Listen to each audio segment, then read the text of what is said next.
पुन्हा फिरून आपण वितंडेश्वर मंदिरापाशी आलो आहे। जय शिवराय मित्रांनो, आपण तिकोना किल्ल्यावरती आहोत आणि तिकोना किल्ल्यावरती असलेले हे गडपाल आहेत की जे किल्ल्यावरती सुरक्षितेच्या दृष्टीने कार्य करतात। त्यांच्याशी आपण थोडीशी ओळख करून घेऊया, त्यांच्याकडून त्यांचं कार्य माहीत करून घेऊया। नमस्कार, माझं नाव सुजित मोहोळ, मी तिकोणीचा गडपाल म्हणून किल्ल्यावरती काम करतो। सिंधुदुर्ग संवर्धन संस्थांतर्गत गेली 13 वर्षांनी किल्ल्याचं संवर्धनाचं काम करते आणि पर्यटक लोकांची येऊन देणं, कुठलाही अनुचित प्रकार घडून न देणं, गडाची साफसफाई ठेवणं की जेणेकरून ते गडाचं आपलं पावित्र्य राखण्याचा प्रयत्न आम्ही या ठिकाणी करतो।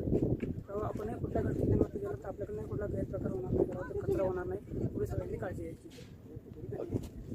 तर अतिशय छान जे मार्गदर्शन की कोणत्याही गड किल्ल्यावरती गडप्रेमींनी गेल्यानंतर त्या ठिकाणी कचरा करू नये। आपल्याबरोबर आणलेल्या पाण्याच्या बॉटल असतील, पॅकिंगवाले साहित्य असतील, खाद्यपदार्थ आणलेले तर ते गडावरती टाकू नये। आणि इथं आपण व्हिडिओ थांबवतोय। जय जिजाऊ, जय शिवराय, जय शंभूराजे।